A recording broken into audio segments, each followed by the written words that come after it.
Fears of a technical recession in South Africa are in sharp focus ahead of the latest economic growth data. StatsSA will be releasing the first quarter gross domestic product reading following a 0.9% drop in GDP in the fourth quarter of last year. The main concern is the impact of rolling power outages. Economist Dr. Roelof Botha speaks to us about what's expected this time around. Thank you so much for your time, Dr. Botha. Second consecutive drop in GDP would mean technical recession. Let's unpack what that would mean for the current state of the South African economy. Yes, if it does happen, and there's unfortunately a likelihood, it will be bad news. Not necessarily because of the deepness or the depth of the recession, because if it happens, it will be a very mild decline. We're probably still on course for a 1.8 trillion rand quarterly GDP, which is not bad. But whether we grow in real terms or not is still a little bit dicey. But the sentiment is the big problem. If people believe that the economy is in recession, they don't really discuss the detail. Is this a 0.1% decline, or is this a huge decline? And I've spoken to Lawrence Smith, the CEO of investment firm Optimum Financial Services, and he says the clients are very, very nervous about this GDP. There are quite a lot of jitters, and the rolling power outages do not make the situation any better. To what extent do we expect that the load shedding is going to feature in this quarter one print of GDP? Oh, it will certainly feature, but there's a positive angle to this as well. I've had a look at the import data and also at trends with regard to capital formation. If you look at the hardware sales of machinery and equipment and also the imports of machinery and equipment, it's very clear that South African individuals, households, businesses, large and small, mining companies, factories are importing generators. They are importing solar installations. And this, of course, generates a brand new value chain in South Africa. So there's an upside to this. It's not a nice upside. It would be better if you could just switch on the lights, of course.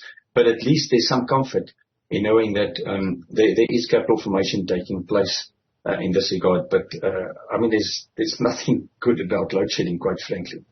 Absolutely not. And rating agencies have already warned the South African government of the impact thereof. How are they likely to see GDP should it be a second consecutive contraction? Well, I think the important thing here is for everybody that's involved in economic policy and economic analysis is to focus on the reasons why we are in a spot of bother. And apart from the infrastructure issues and the load shedding, there is a short-term solution, at least, to easing the pain on households and consumers, and that is simply to lower the interest rate. It is beyond comprehension why the South African Reserve Bank's Monetary Policy Committee raised interest rates again, at a time when it seems clear that the US is going into a pause mode, probably Europe as well. The reason for that is that their inflation is coming down, as it is in South Africa. Our producer price index, which feeds into the consumer price index, is down since July last year by more than 50%. So we know that inflation is going down, and the main reason for that was the energy prices in Europe, and of course also the freight shipping charges, which went up by 700% during COVID. But this is working its way out of the inflation equation, and it was just the most absurd, phenomenon for them to raise interest rates again.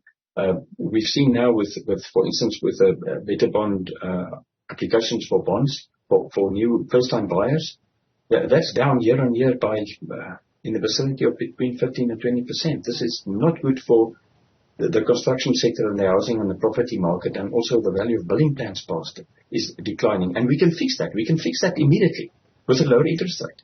So that would really ease the pain, and there's no reason for interest rates to increase because our inflation is not demand driven. Interesting that you raised the monetary policy tightening matter because it's a topical one given the consecutive interest rate hikes that we've seen since last November. Should this then maybe form part of policy that is directed at the long-term solutions that are required in South Africa to aid economic growth?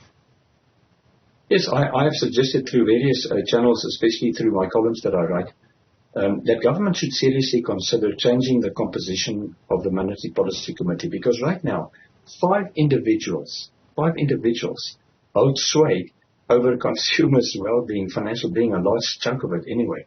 If you have a mortgage loan, average mortgage loan in South Africa, that is administered by a particular agency, then you are paying 4,000 Rand a month more on your bond than you did at the end of 2021. This is ridiculous. Why should we be punished for the freight shipping charges that went up and that are coming down now? So, and if you change the composition of the Monetary Policy Committee to also include 2 economists from National Treasury, 2 from the Department of Trade, Industry and Competition, and 3 economists from the private sector, seasoned veterans of economics, with the right qualifications and experience, and broaden that to 10 members, 1, 2, 3, 4, 5, 6, 7, only 3 members then from the Reserve Bank. That gives you 10 members. You will have a more democratic decision on interest rates, and I can guarantee the viewers the prime rate would be lower today. And if I were involved, it would be much lower.